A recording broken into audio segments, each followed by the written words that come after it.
But the thing that I'm seeing a ton of is those short, fun leagues with the little gimmick. Yes. The rum bucket leagues, the beer leagues, the football leagues even are still doing a great thing. By getting those, it seems like younger groups in, the shorter seasons, the not commitment, people are finding even the shorter commitment, the shorter time frame is turning, they're going to do several of those.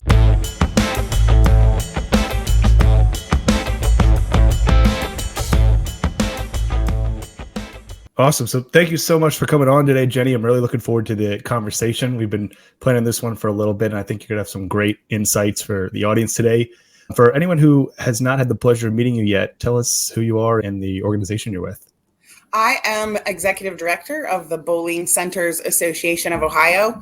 I'm also the director of the Bowling Proprietors Association of Greater Dayton here in Ohio. Okay, yeah. So there's two different ones even for the smaller. Yeah, state and the local, yeah. Very cool. So let's dive in, maybe a little backstory. I'd love to learn a little bit about how you got into the industry and found your way into this kind of unique position that not a lot of states, I'd say most states, don't have the kind of unique situation you guys have, which has been working really well for you guys. So I'd love to hear kind of how that came about. Yeah, absolutely. So thanks for having me with you today, Forrest. I appreciate it.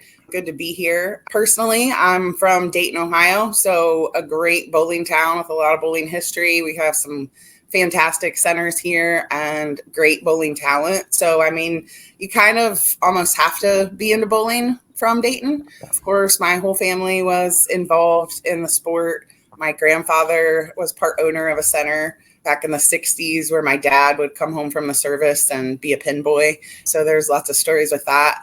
Dad was an avid bowler, had a part-time job at the center that my story started at, which was Belmont Lanes in Dayton, Ohio. Awesome 26-lane center with telescores and over ground ball returns. Yeah, so lots of fun growing up there and lots of stories. So just like everybody else, I think in bowling, I would agree, it's the people. The people just kind of make you feel like a family. And I just really enjoyed my time at the bowling center when I was a kid, just hanging out. And then I started bowling when I was allowed to roll the ball properly. I was allowed to start bowling at like 12. So I bowled through high school, Belmont Lanes, worked there as a porter my senior year of high school. Okay. So that was fun. And then sadly, we lost Belmont Lanes in 1996. They closed. So continued bowling, worked at some centers as a bartender. So bowling was just always part of my life. Yeah. In 1999, a friend of the family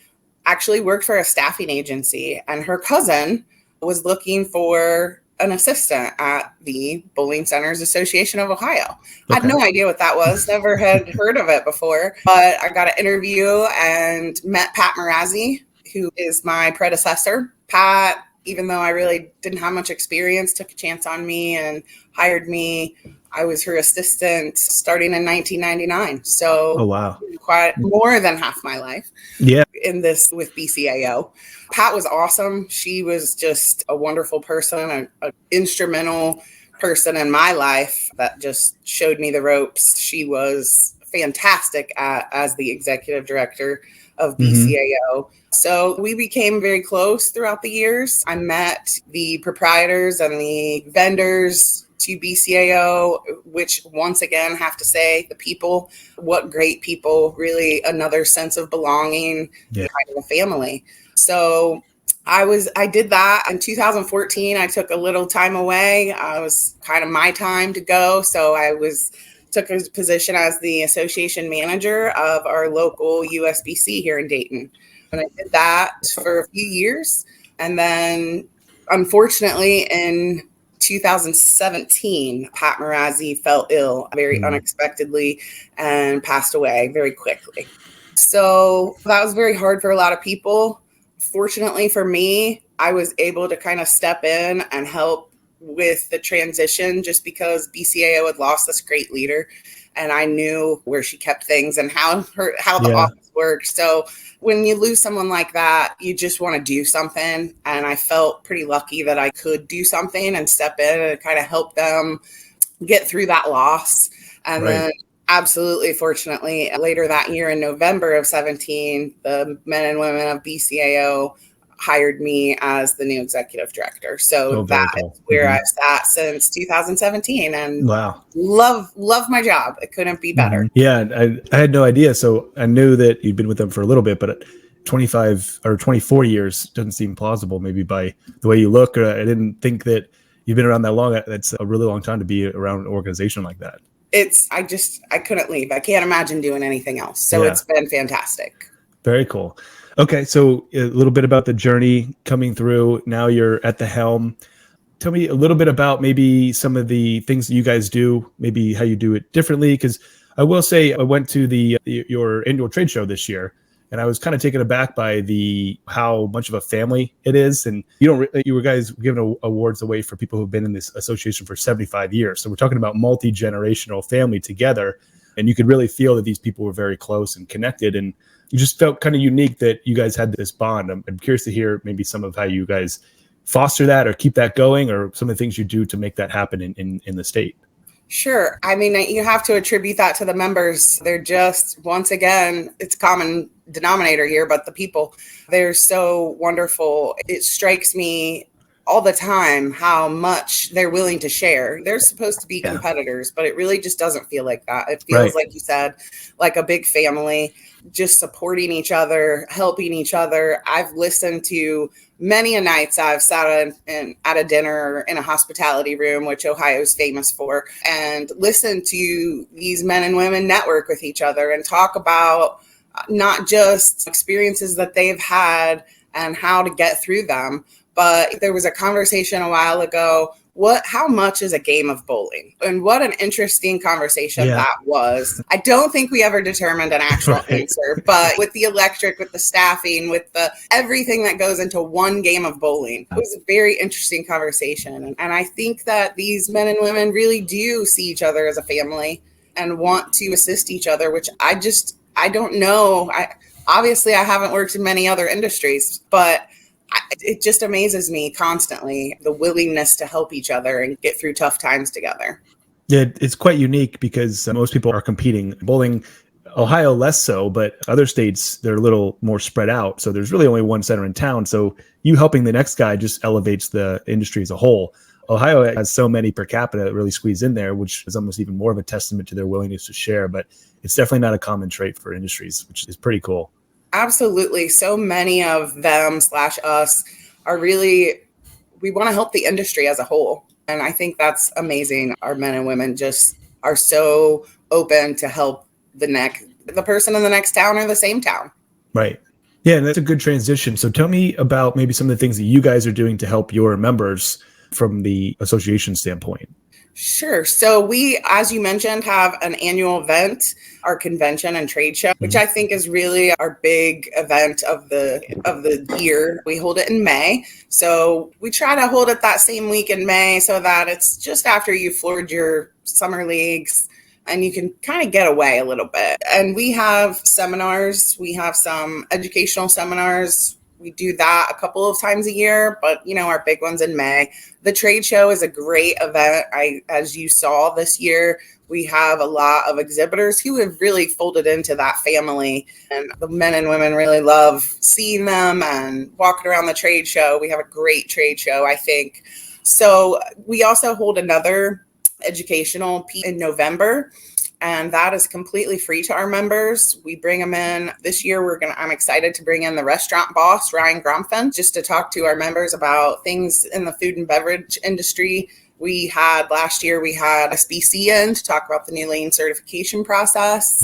So we try to bring in it's not always the same message, a lot of customer service in the past, and those educational seminars are absolutely no charge to our members. And then along with that comes the networking, the sitting around at lunch or dinner or in one of our hospitality rooms, just networking and getting to know your neighbor, the guy down the street who has been through something. So I would say the educational piece, the in-person events, and the networking is just what really keeps us really strong. Yeah, and just having the attendance you guys do too, because not all states have the same strength of attendance you guys have. So having more people, it's a network, it grows to the number of nodes that it has, right? So the more people you have, the more connections, and the strength is the size of the network. So I think that kind of compounds itself. Absolutely. I think that we did a survey after our most recent trade show, and the top two answers of why do you come were the networking and the trade show, but really closely followed behind was a getaway, just to get away from the center. And look, more recently, that's been really hard to do. So it's really nice to see that kind of coming back. I think the staffing elements coming back a little bit for them to get away. No one works harder than a bowling proprietor. It's true. So it is really hard to get away, but they enjoy that time to relax, but still have a little bit of the business aspect. Yeah, a little, especially for someone who's a business owner, it's more guilt-free to go and hang out, and you can justify it with you're still progressing the business. Absolutely. Yeah. Tell me then, is there anything you guys do, especially to like get like attendance or like membership through the state? I know you, as far as the percentage of bowling centers in the state, you have a pretty high percentage of members. Like, what are some of the things you guys do to get people to show up and to join the association? Like, how have you done that so well?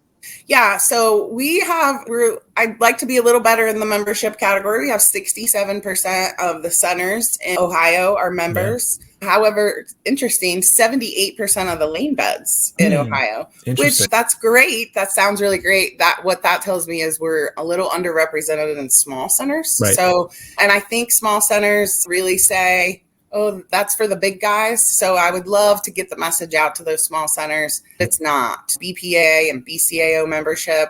I have small centers that are getting 2 or 3 times back their initial investment with the Smart Buy program and with just Pepsi and Cisco alone. Yeah. So it's also for the small centers. So again, our events are mostly free of charge. So we say, hey, come on down and see what we have to offer. We do charge a little bit for our annual convention, but a lot of those new members, we had a kind of a membership drive this year where we went to some new members who had just purchased the center or had been kind of on the fence about membership. And we invited them to come in at no charge and said, just come see what we're about. We want to show you that BPA and BCAO membership is valuable to you, and we want to prove it to you. So we'll see how that goes. I'm really hopeful that we can get them engaged in some programs and just prove to them that what we're worth to their business. Yeah, it only takes a couple connections for them to see. And a lot of this, like you were saying, the smaller centers, they'll typically see a greater relative increase. Right. So as far as the business, if you have a smaller base number to get increase, it's a larger relative amount. So they stand to benefit the most in some regard. They really do. And I think, like I said, the perception is, oh, well, that organization's for the big guys. But really, I've seen so many small centers really flourish and really get a great return on investment. So I guess it's inviting people to the events, getting them to the events, and a little bit proactive outreach for maybe new centers that have traded hands, or that's about your strategy so far? Yeah, I mean, there's been so many centers who have sold recently. I mean, I can think of just 6 or 8 this year off the top of my head, probably more that I don't know about. And the difference of people who are buying, some of them are bowlers, some of them have some background in the industry, and some of them just don't. They just think, hey, it'd be fun to own a bowling center. And they really have no idea. So it's kind of interesting to show them all that goes into owning a bowling center and being a bowling proprietor. I think that we really showed our worth during COVID, unfortunately, but we have had a lobbyist, which a lot of states do now, but didn't previously. And we have a great relationship with a lobbyist that has been with us since I have been around. So in the 90s, he's been around. He's in Columbus, and he keeps our members updated with what's happening currently, what we might see coming up in the future. During COVID, obviously, there was a lot of communication. And I think we showed our members our worth with just our communication and letting them know things that are happening and that might be coming up in Columbus and further than that even. Right. And the power of a collective, right? If you can group together and kind of push for some kind of change that's needed, that maybe the industry knows it is needed, that outsiders don't, you come together as a group, you can kind of push that through. Yeah. team? We have successfully fought off sales tax on bowling a couple of times. And the sales tax on bowling currently here in Ohio, and they've wanted to add that a couple of times. And we have successfully fought that off and still currently don't have that. So. Oh, cool. Good. He's doing his job well then. Absolutely. He's fantastic. Yeah. Very cool. So you had the lobbying piece. Anything else you guys are doing for members or for their benefit, that ideas for other states or maybe things that people in Ohio don't know that they're getting? We do have a workers' comp program where bowling centers can save up to 53%. So a big chunk of their workers' comp premiums. And then that goes along with that. If you have a workers' comp claim, our partners will help you get through that and kind of go see you through, make sure that you're following up with what you need to help you fight the claim if you want to fight it, etc. And then they have safety programs that they have seminars and just general newsletters that come out with safety information for bowling centers, how to stay safe, how to keep the employees safe, more importantly. And then another thing, that we have a great relationship with our state USBC. So that kind of helps. There's sometimes that communication breaks down between the proprietor and the local state USBC. So it's really nice, our relationship with them. We're starting a joint program this fall with an adult youth tournament. So we'll see how that goes. Hopefully it'll be great. So that just helps them to keep in contact with the other parts of the state of Ohio they might not have direct communication with. Right. Yeah, you guys have a lot going on and just trying to keep everybody together. Yeah, for sure. So then maybe tell me a little bit about some of the things. I like to kind of talk about what's working today. Is one of the best things that we can kind of share with proprietors watching this program is, what do you see in centers that are doing really well today? What are some of the things they're doing, or maybe things that you hear about or trickle up? I mean, you get to get insights on a large sample size, larger than most. So what are some things that you're seeing today that are working really well? Well, I mean, first of all, BPA membership. You can't not mention that, number one. Yeah. The Smart Buy program that Amy Arcuri and her team has cultivated is just amazing. It's my job to sell that, right? And it's almost hard to do because there's so many programs that are incredible and that people don't even realize. The credit card processing, and people think it's just Pepsi and Cisco, but it's so much more. And there's so many levels of the benefits to that, and they just do a fantastic job down at BPAA. And the other thing that I have to give BPA a shout out for would be their education. And I don't think, at least in Ohio, we just have such a small part of our membership that's taking part in that education, but it is the ones who just flourishing. I mean, you get your employees to take that online education. In Ohio, we provide for our state members so they can log on at any time of day and take any of those on-demand courses at no charge. And, about the program that they're now back. Yeah, so win for everyone. Seriously. But those education pieces are just fantastic. Aimed towards the bowling industry. I don't own a center. I know a lot of EDs do. I don't personally, but if I did, that would just be part of my onboarding with all employees. And even the ones who have been there for a while can get on there, take a little refresher course and learn something. Everybody can still learn, right? So those education pieces are amazing.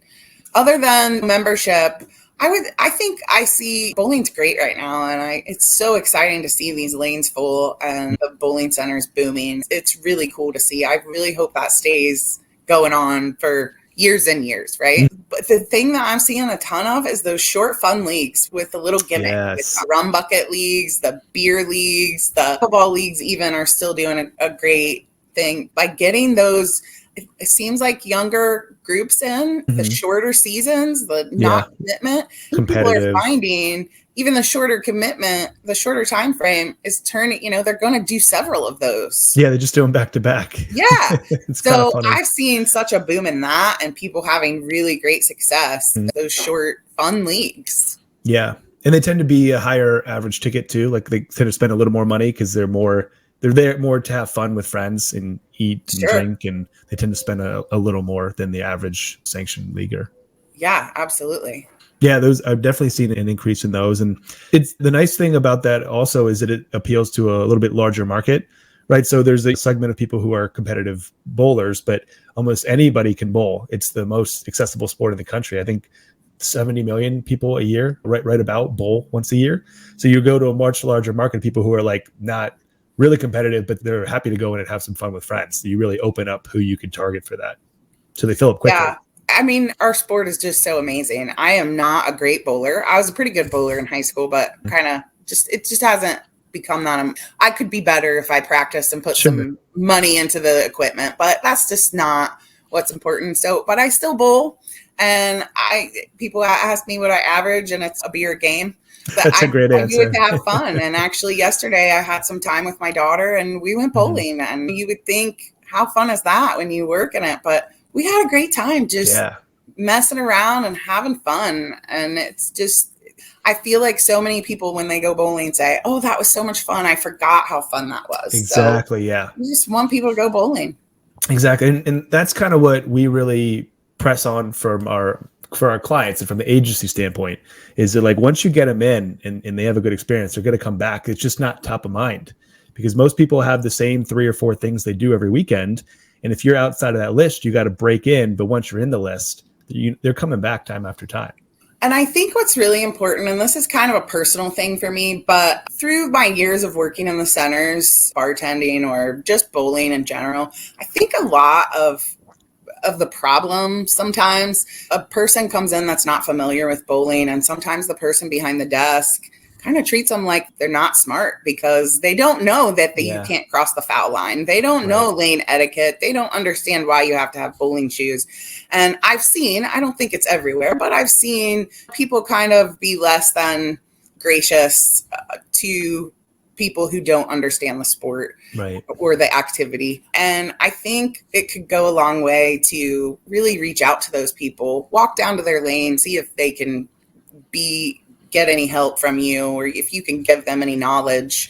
I think that little customer service and touch points for each customer that, maybe doesn't understand the industry like we do. We kind of just take it for granted that this is how it is. Well, everybody doesn't know this is how it is. So, I mean, if I could give advice to proprietors, it would certainly be to just welcome those people. There's plenty of centers that do a great job at that. Sure. But through my years, I've just seen people walk away with a sour taste in their mouth, because if they walk away like that, they're not just not coming back to that center.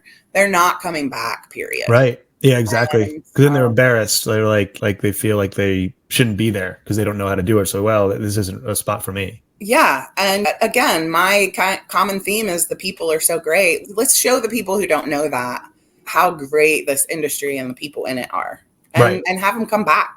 Exactly. I mean, I've looked at statistics before, and the average frequency for like an average bowling customer, if you take whether it's people who are in leagues and are there 30 times a year or more, or people who are there every few years, if you average it out, all the visits divided by all the guests, it's about 1.5 to 2 times a year. So it wouldn't take much to show someone some kindness, get them excited about the sport, have a good time to bump that number up just by 1 extra visit a year. And that's almost double your business. Absolutely. And it's, like you said, it doesn't take very much to just say, hey, try this out kind of tip.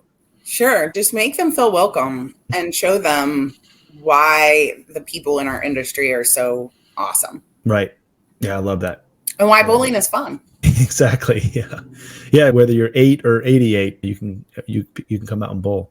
Sure. Awesome. So I know we're coming up close to the top of the hour. I want to be respectful of your time. Let's talk a little bit about maybe where you see things going, maybe the next 12, 18 months. I like to kind of get maybe some thoughts of trends you see playing out or what you see over the next, like I said, 12, 18. Well, again, I think those short fun leagues are the way to go for those little holes that you have. I've seen some centers who are absolutely full in leagues, and they don't have room for those little short leagues, which is fantastic, right? That's so great to hear.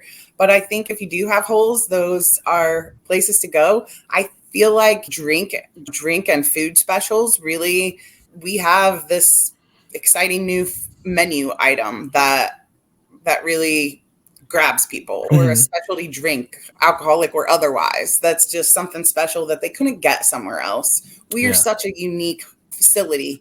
I think we should showcase that and really get the people involved. Youth, of course, I think are so important. I think to grab onto them because, like you said, they come back, and you never know when that one youth bowler is just going to love the sport and grab onto it and be that lifetime customer for a center or for the whole industry. So right. I think we got to keep this going. We are in a great spot in the bowling industry, and however we can keep that going, we've got to. I like that. Yeah. I mean, I think most centers you talk to, they're on an upward trajectory, and what factors are contributing to that is hard to say, but as long as we can keep this train going, then everybody's going to be in a good spot. Yeah, I think it's social. People found out what it was like to not be allowed to be social. Right. And they just want that. They found out that's something that they enjoy in their life. I hope that's why, because I hope people just don't forget about that.